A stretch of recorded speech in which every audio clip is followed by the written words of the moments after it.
Boa noite a todos e todas. Meu nome é Wesley Gimenez. A minha apresentação se chama A Afrocentricidade do Sorriso Negro, Afroperspectivas Filosóficas e Samba. Faz parte da minha pesquisa de mestrado. Eu só preciso confirmar com vocês se vocês estão vendo a apresentação de slides. Sim, estou vendo aqui. Tá ok.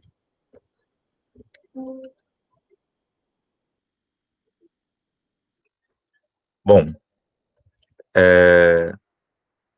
a minha pesquisa, então, que é a Afrocentricidade do Sorriso Negro, Afroperspectivas Filosóficas e Samba, ela tem dois motes principais, né? O primeiro é o álbum Sorriso Negro, que é um álbum de 1981, que é o álbum da Dona Ivone Lara. Só vou colocar aqui para a gente ver ela. Isso, agora sim. Então, repetindo, são dois motes principais. O primeiro é o álbum Sorriso Negro de 1981. E o principal desse álbum é uma frase que consta na música Sorriso Negro, né? Que dá nome ao álbum, que é "Negro é a raiz da liberdade".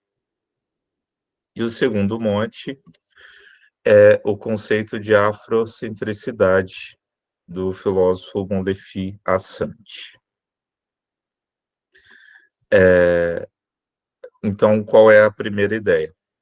A primeira ideia do Molefi Assante, ele afirma que é necessário que o africano e também o afro-brasileiro diaspórico, então, toda vez que eu usar a palavra africano, nós estamos nos referindo não somente àquele que ainda está em seu território, mas também o afro-brasileiro, o diaspórico.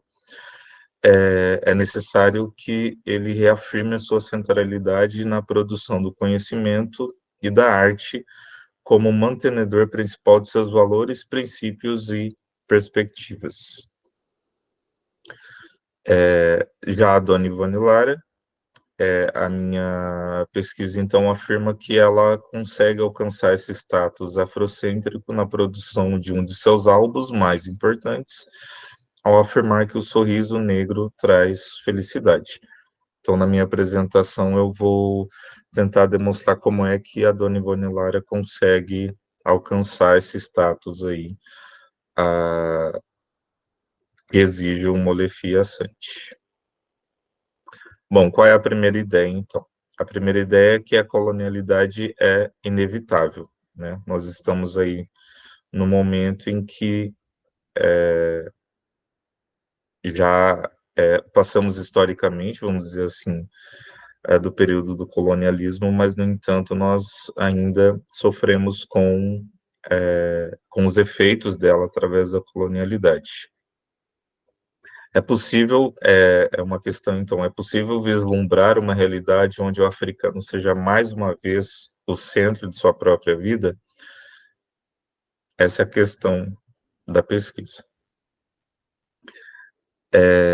O Assante, então, em 2009, afirma: todas as relações são baseadas em centros e margens.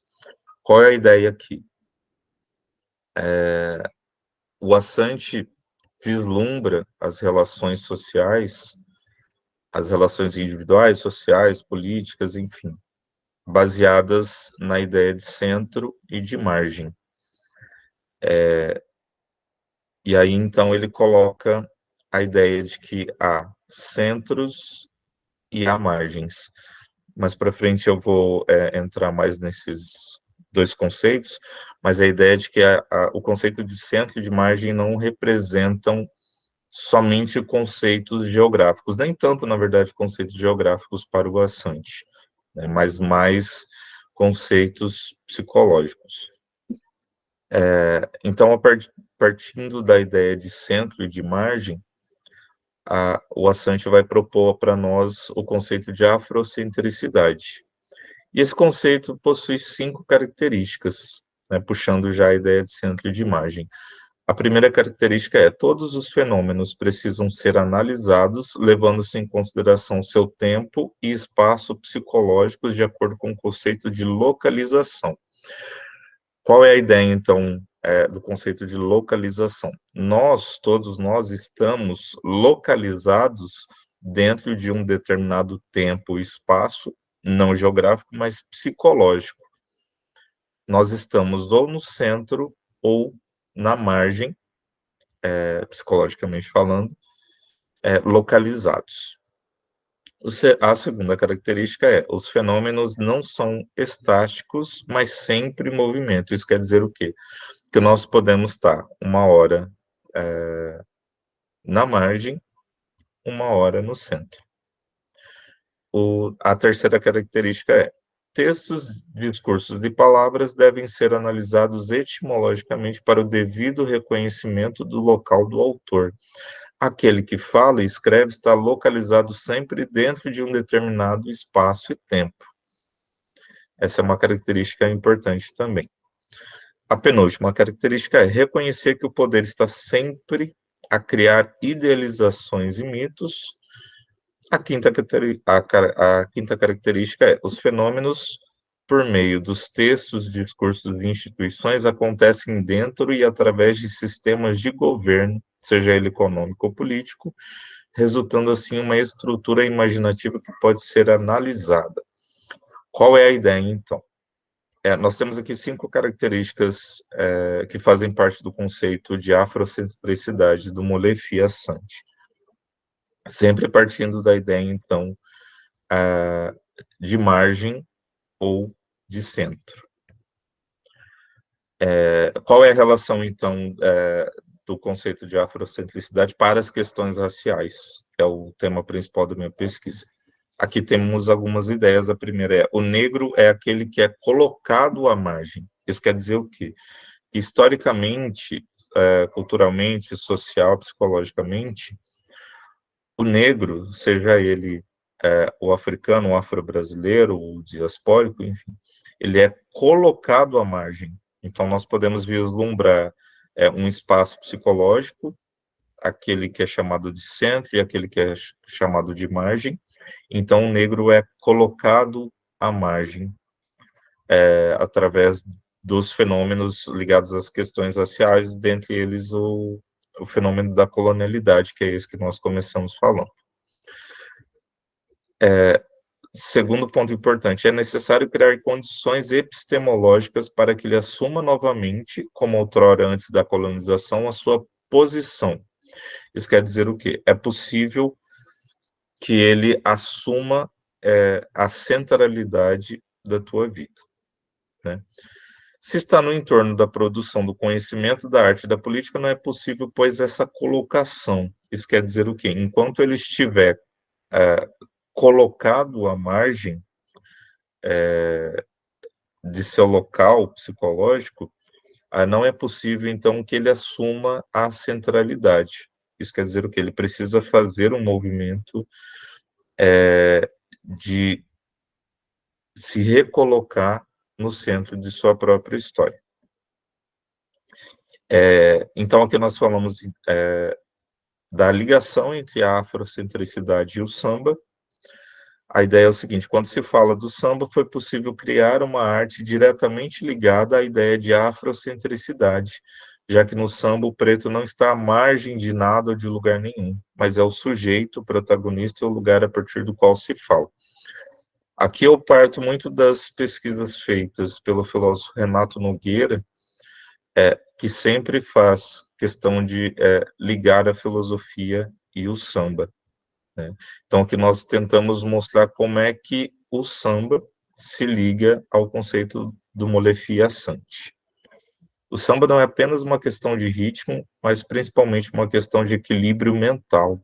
É através do samba que o povo preto redescobre a sua autonomia, a sua saúde e a sua capacidade de produzir e ser agente de seu lugar e de seu tempo. Então, a minha afirmação vai no sentido de mostrar que o samba o samba que começou a ser produzido aqui no Brasil, no Rio de Janeiro, e foi sendo levado para outras regiões, o fenômeno do samba é um fenômeno afrocêntrico, por quê? Porque é neste momento em que o africano, o afrodiaspórico, o afro-brasileiro, que o povo preto se coloca no centro. Ele é o personagem principal, ele é o protagonista da sua história. Ele fala a partir de si. Aqui eu fiz um modelinho básico, enfim, para que a gente consiga visualizar. E aí a ideia repetindo, é essa, né? Que os conceitos de margem e centro não representam apenas localidades geográficas, mas principalmente epistemológicas e psicológicas. Né? Aqui eu incluo a ideia de que é possível, no momento em que o povo preto sai da margem e vai para o centro, psicológica e epistemologicamente, é possível que que ele reencontre, que ele se encontre aí na afrocentricidade. E aí nós temos aqui duas ideias importantes do Molefi Assange, que é a ideia de agência e a ideia de localização. Primeiro, a ideia de localização. Não existe uma antiperspectiva, ou se está no centro, ou se está na margem. Aqui é uma ideia que eu não incluí no slide, mas é uma ideia importante, que é o seguinte, mesmo que nós não percebamos, mesmo que nós não nos coloquemos ou no centro ou na margem, psicológica e epistemologicamente falando, nós ocupamos um desses dois espaços, né? Molefi Sante diz que não existe uma antiperspectiva, ou seja, não é possível se colocar como neutro, né? Essa ideia de neutralidade, por exemplo, é uma ideia que para ele não existe. Ou nós ocupamos uma posição ou nós ocupamos a outra posição, né? Resta a nós saber onde é que nós estamos. E logo depois temos a ideia de agência, que é aquele que é capaz de agir de forma independente em função de seus interesses e que é capaz de dispor dos recursos psicológicos e culturais necessários para o avanço da liberdade humana. Qual é a ideia aqui? O Molefi Assange está convocando aquele que se encontra à margem a se tornar agente de sua própria história. Como é que isso é possível? Primeiro, sendo capaz de agir de forma independente em função de seus interesses, possuir interesses próprios e ser capaz de agir de acordo com eles, e também ser capaz de dispor desses recursos que existem, né, recursos psicológicos e culturais necessários para o avanço da tua liberdade. Nos slides anteriores eu disse que o samba é aquele fenômeno capaz de relacionar aquele que samba à sua saúde mental, e aqui nós estamos falando, então, desses recursos psicológicos, né, da própria saúde mental em si, que irá favoritar, que irá, enfim, fomentar a liberdade daquele que samba.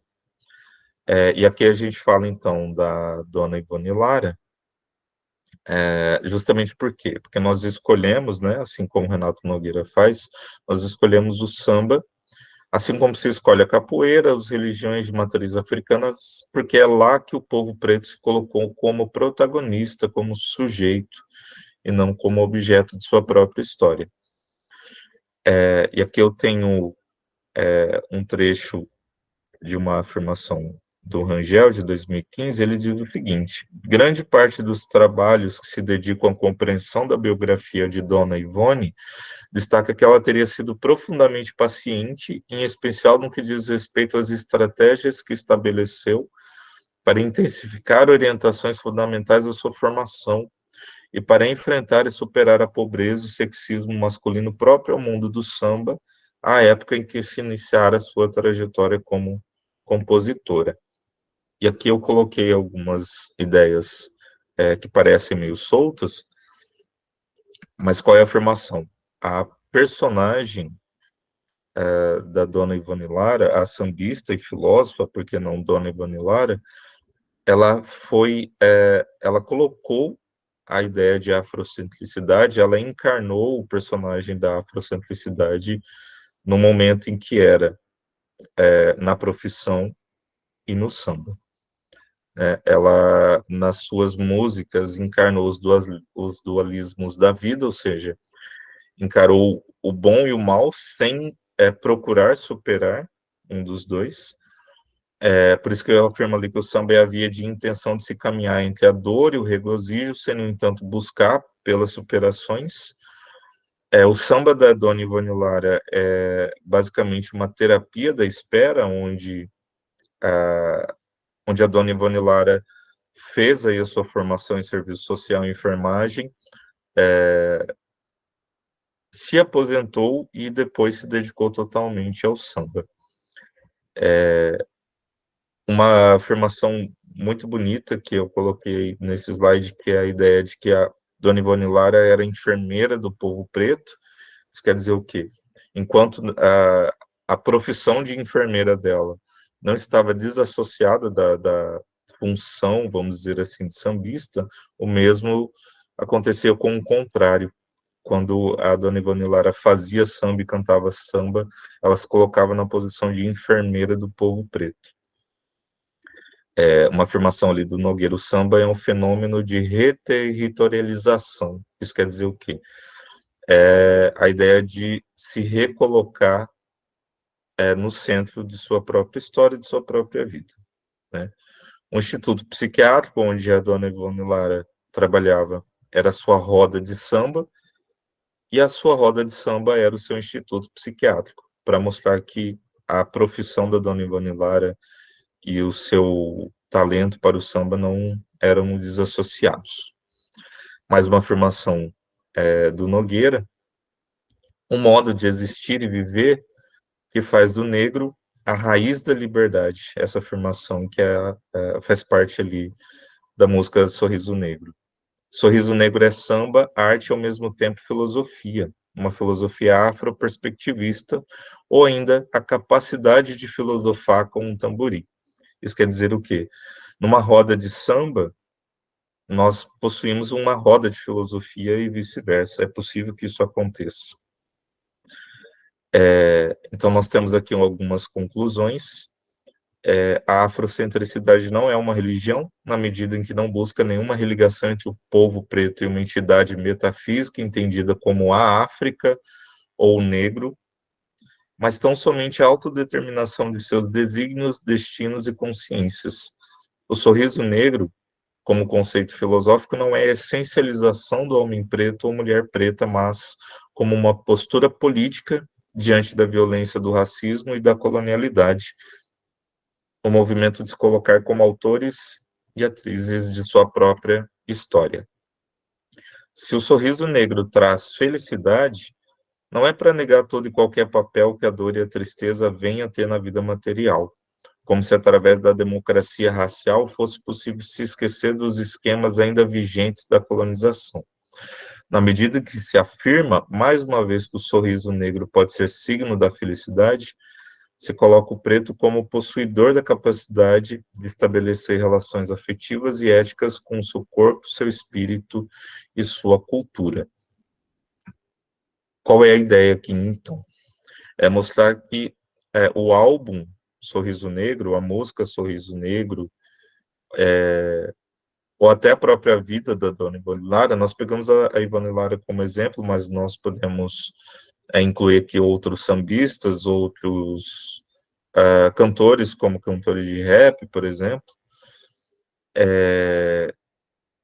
e mostrar como é que a produção da arte, a produção de uma história se colocando como agente do povo preto, é uma forma afrocêntrica de vida, né?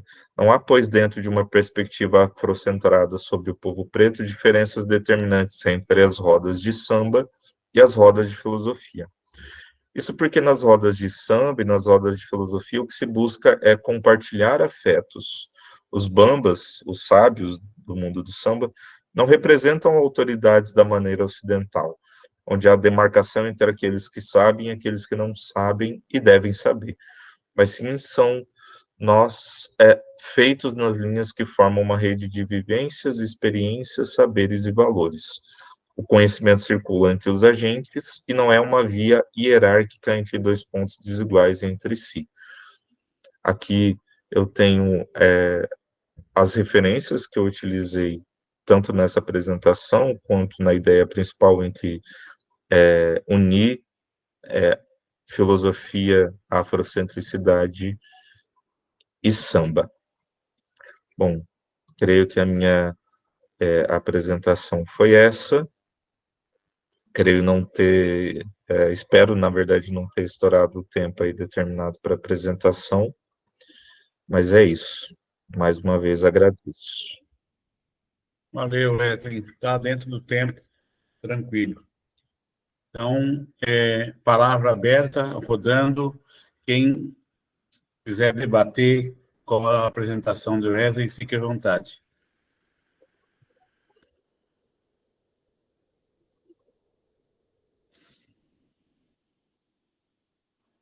Vou perguntar de novo, então. Wesley, eu gostei muito da tua apresentação, gostei muito do trabalho também. Fico feliz de saber que alguém está trabalhando com esses temas, que ainda são pouco trabalhados relativamente, né? Mesmo a gente estando no Brasil, ainda são temas que, pelo menos na filosofia, são pouco trabalhados. E aí eu queria te perguntar o seguinte, se já aconteceu isso e como que tu responde quando surge esse problema, tá? Porque às vezes quando a gente faz pesquisas assim um pouco diferentes, que fogem daquele padrão da filosofia europeia, por exemplo, é muito comum alguém dizer assim, não, mas isso não é filosofia, né? E especialmente no caso do teu trabalho, ainda tem mais ainda a questão de que é um trabalho interdisciplinar, que envolve questões de arte, e aí é muito comum também o pessoal dizer, não, mas isso aí tem que ser estudado então, sei lá, nas sociais, na história, por exemplo, história social, né? Alguma coisa de história da cultura, mas não na filosofia. Por quê? Porque já tem um entendimento do que pode ser ou não filosofia. Então, eu queria saber se já te aconteceu isso e como que normalmente tu responde esse tipo de questão. Já aconteceu várias vezes. Desde a produção ali, a apresentação do projeto para acessar a pesquisa no mestrado, quanto nas apresentações que eu já fiz em sala de aula, enfim, em outros eventos também, sempre surge exatamente essas duas questões que você levantou. Uma delas é de que se isso é de fato filosofia, e a outra de que se eu não estava fugindo muito da filosofia, né? Quando, enfim, eu consigo convencer a pessoa de que isso é de fato filosofia, existe esse problema de que talvez eu esteja fugindo muito da filosofia, falando de temas, por exemplo, que são muito mais voltados à antropologia, por exemplo, do que à própria filosofia. E eu sempre tento responder como uma provocação, né? Que a ideia bom, por que isso não é filosofia, né? E a ideia é que essas questões são sempre levantadas porque, de fato, não se conhece as produções filosóficas feitas fora do eixo ocidental, né? Se nós estamos falando da filosofia como uma ciência do conceito, né, que é uma ideia que se popularizou por conta dos trabalhos do Deleuze, enfim, nós possuímos conceitos, né, nós estamos trabalhando com conceitos, né, nós estamos falando de afroperspectivismo do Nogueira, a gente está falando de afrocentricidade do Molefi Assange, nós estamos falando, enfim, de Sueli Carneiro, por exemplo, né? Então, sim, nós estamos dentro de um espectro filosófico, né? Nós estamos discutindo conceitos, né? E nós podemos nos apoiar num filósofo europeu, que é o Deleuze, por exemplo, né? Quando ele escreve o livro O que é Filosofia, ele exige aí que nós trabalhamos problemas e conceitos. Qual é o problema que nós temos? Como nós nos relacionamos com as questões raciais, né? E com quais conceitos a gente trabalha. São esses conceitos todos da apresentação. E aí, quando, enfim, eu consigo convencer e convidar as pessoas a ler trabalhos como esses, a ideia é você ok, não há problema trabalhar questões interdisciplinares, mas talvez você esteja fugindo muito da base filosófica, né? E aí a questão, bom, nós estamos num período da pesquisa científica de maneira geral em que a interdisciplinaridade é muito bem vista e muito bem-vinda, né? Não é possível mais fazer filosofia sem discutir psicologia, sem discutir história. Nós precisamos estar atualizados o tempo todo nas ciências humanas, né? Principalmente nas ciências humanas, né? Enfim, depois dessas discussões todas ligadas a estatuto científico das áreas, enfim, hoje nós somos obrigados a ler muito mais do que só filosofia, né? E você falou do exemplo da arte, né? Quando nós discutimos filosofia, principalmente no país onde nós moramos, e não falamos sobre outros motes, né? O mote da arte, o mote do cinema, do teatro, enfim. Nós que somos professores, né? Nós utilizamos bastante outros recursos, nós ficamos desatualizados, ficamos para trás, né? Então, primeiro eu respondo com uma provocação, bom, por que que isso não seria filosofia? Nós podemos partir de outros pontos de vista, né? É por isso que quando a gente fala de afrocentricidade, nós não estamos falando de um núcleo duro onde estamos, né? Nós não falamos de um centro que não se movimenta, né? O próprio Deleuze fala isso, né? Renato Nogueira é muito inspirado, né, na obra do Deleuze do Guattari. Ele fala, o que nós possuímos são polos descentrados, né, que se movimentam o tempo todo, né? A Sueli Carneiro fala isso, né? Quando nós frequentamos uma roda de samba, quando nós ouvimos samba, né, agora falando de arte, nós não conseguimos ficar parados, né, na verdade. A gente sempre mexe uma mão ou um pé, mesmo que a gente não saiba dançar, mas se a gente está sozinho, a gente tenta um passo ou outro, uma coreografia ou outra, enfim. Essa é a ideia, né? Nós não conseguimos nos colocar dentro de um núcleo duro que seja o centro ou a margem, nós sempre estamos nos movimentando, né? E então, a nossa ligação com outros campos, como a arte, por exemplo, mostra que a filosofia não está distante da arte, nem a arte distante da filosofia, né? É possível, por exemplo, quando a gente cansa de dançar, vamos dizer assim, é possível a gente parar para ouvir o que é que aquele samba diz, né? E a gente encontra ali muita filosofia. Por isso que eu digo que nós temos ótimos e ótimas filósofas no Brasil, uma delas é Dona Ivone Lara, ela foi uma ótima filósofa, né? Só que o que é que a gente faz com a filosofia dela? A gente não abre um livro, a gente coloca uma música para rodar, enfim, né? A gente tem ótimos grupos de filósofos, por exemplo, como o Racionais MCs, por exemplo, né? É impossível ficar parado, né? É impossível não se arrepiar com as músicas do Racionais MCs, né? Mas a gente pode, pelo menos, ali reservar alguns segundos para ouvir o que é que eles dizem. Então, como é que eu respondo a isso? Uma provocação, depois um convite, né? As pessoas precisam, por exemplo, fazer rodas de filosofia, né? A gente precisa, por exemplo, sair da sala de aula, fazer uma roda de filosofia e discutir como se nós estivéssemos numa roda de samba, né? Dentro, ou seja, de um polo descentrado. Não existe aquele que sabe, que é o professor, e aqueles que não sabem devem saber, que são os estudantes, né? Ali todos podem compartilhar experiências, vivências, saberes, né? Quando a dona Ivone Lara fala da figura dos bambas, e o Renato Nogueira também fala, é o quê? É a figura de alguém respeitado, alguém que chama atenção, mas ele não está na frente de todo mundo, ele está dentro de uma roda. Acho que essa é a resposta. Obrigado pela pergunta. Eu que agradeço, obrigada. Muito bem, Wesley, Juliana. Alguém mais gostaria de fazer, aí aprofundar o debate?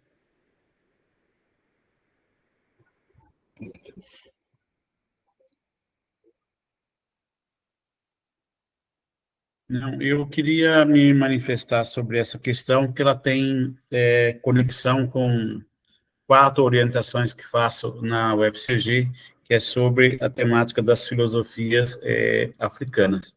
Então, acho bastante, assim, interessante a perspectiva que você coloca na sua pesquisa, Wesley, e a sua fala, inclusive, agora me chama a atenção para essas tentativas, né, sempre, de enquadrar todas as formas de pensamento na régua europeia, né? Ninguém consegue fazer absolutamente nada a não ser segundo aqueles representantes, né, que estão nas nossas universidades, que se sentem, né, os representantes dos europeus aqui no país, então, né, que ficam cobrando da gente, não, mas isso não é filosofia, isso, né?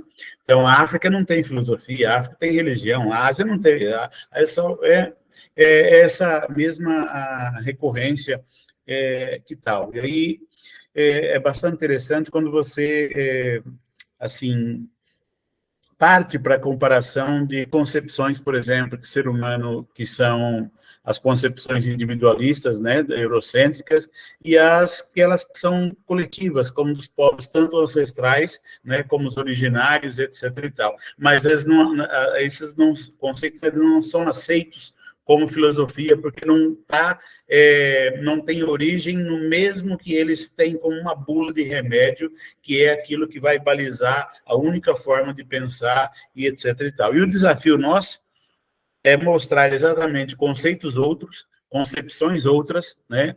Mesmo que sejam as filosofias de fronteiras, mas elas precisam estar de pé. Assim como você coloca, né? O centro sempre expulsa, né, para as fronteiras, lá para a periferia, e lá também tem filosofia, né? Não é porque nós estamos nas regiões fronteiriças, nós estamos lá longe, que a gente não pensa, que a gente não resiste, que a gente não faz história, que a gente não pensa, que a gente não conceitua, né? Então, e a fronteira está sempre desafiando o centro, né?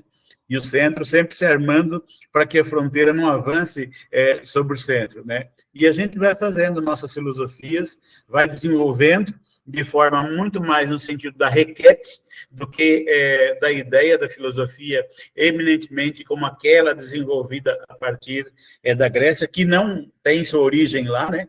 Ela foi apropriada, né, por todos aqueles, como o Teófilo Benga bem coloca no seu texto, O Egito na obra de Platão. Todos os filósofos gregos foram estudar no Egito, né? E como não tinha a CAPES nem um varredor de plágio na época, levaram tudo para lá, publicaram como se... E aí passou a ser, né, tudo isso. E bastante interessante que essa questão ela acaba se conectando na configuração do cânone, né? Daquilo que dos consagrados e tal, e, portanto, todos que estão na periferia não são filósofos, né? Porque não foram canonizados. Então, são as formas das exclusões, e a gente pega o que está excluído e torna, dá outros sentidos, dando vida a tudo isso que foi excluído e reivindicando o lugar, não ao sol, mas o lugar na filosofia, né? Com a Ivone Lara, com os sambistas consagrados, e que tem realmente muita filosofia nas rodas de capoeira, como resistência, como luta, nos sambas, nas letras do hip-hop populares, ali está, né, os fundamentos de diferentes filosofias que a gente precisa trazer aos poucos para o currículo, não só da Escola de Educação Básica, mas também dos cursos de graduação, porque é lá que as cabeças acabam, né, ganhando formas que se abrem ou formas que reprimem, né? É lá nesses cursos e tudo mais, e aos poucos a gente vai. E acho que a médio prazo, o desafio para o Prof. Filo é elaboração de material didático para fazer a disputa com esses livros eurocêntricos que tem. Então, a gente não precisa dizer que eles não existem, é preciso somar. é preciso estar lá junto. Se tem uma concepção, por exemplo, de uma filosofia da ciência, há outras concepções sobre a filosofia da ciência que podem ser incorporadas no mesmo capítulo, no mesmo temário. Só precisa alargar essas fronteiras, né? E acho que a sua pesquisa ela contribui bastante para fazer essas interfaces, né, em diferentes perspectivas, a partir de novos conceitos, novas concepções, né, que eu não sei qual é o produto, aí, mas já fiquei curioso em saber qual é o produto que você pretende apresentar no final aí. Mata a minha curiosidade, diz para nós aí qual é o produto. Bom, a ideia principal é criar uma espécie de registro de vivências de professores em sala de aula, trabalhando temas ligados principalmente ao contrato racial, né, que é o livro do Charles Mills, né, porque a ideia é o seguinte, toda vez que nós falamos de questões raciais na escola, ela sempre aparece de forma negativa, né? Como se a história do povo negro começasse com os fenômenos da colonização, né? Então, às vezes por boa fé, às vezes por não tanta boa fé, assim, mas sempre se começa na escola a história do povo africano, afrodiaspórico, como aquele que sofre com a colonização, né? Então, a ideia é criticar primeiro os efeitos da colonialidade, né, e depois mostrar, através dos conceitos de afrocentricidade, de afroperspectivismo, como se colocou, né, o povo negro em frente a esses fenômenos todos. Então, o meu produto educacional ele vai ser uma série de planos de aula, né, que, claro, futuramente pode vir a se tornar um e-book, enfim, o meu sonho também é formular um material didático, né, trabalhando principalmente a questão do contrato racial, que é o ponto de vista crítico, né, e depois o ponto de vista propositivo, que é mostrar o conceito de afrocentricidade, né? Então, mostrar filósofos e filósofas,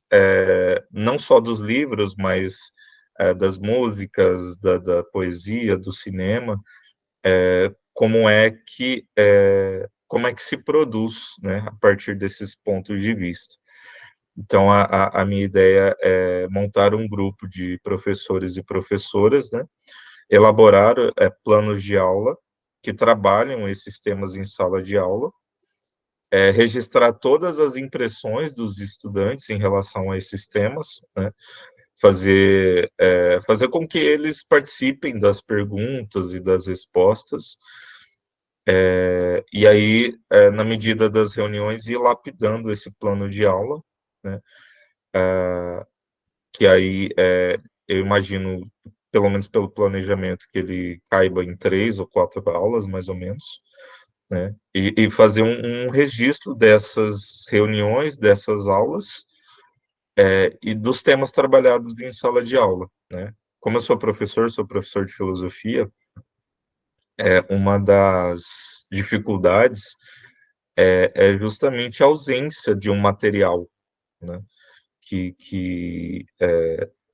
chame, né, que convoque esses temas de uma forma propositiva, né, porque se nós formos olhar, enfim, os livros de sociologia, de filosofia, eles sempre vão colocar a história dos ancestrais, né, dos povos originários de uma forma negativa, né, como se a história deles começasse a partir da colonização. E não, né, dentre essas leituras, enfim, o Renato Nogueira afirma bastante isso. Ele fala que o povo que foi colonizado era, dentre essas pessoas que foram retiradas do seu país, da sua cultura, nós tínhamos reis, nós tínhamos rainhas, nós tínhamos autoridades, né? Eles não estavam jogados à sorte, né? Eles não foram capturados no meio das ruas. Eles eram figuras de autoridade dentro da sua família, dentro da sua cultura, né? E é preciso mostrar isso para os estudantes, né? Para pessoas que futuramente formarão opiniões, né? Que estarão na universidade. E a ideia de representatividade não é apenas incluir nossos alunos e alunas negros e negras nesse mundo de brancos, né?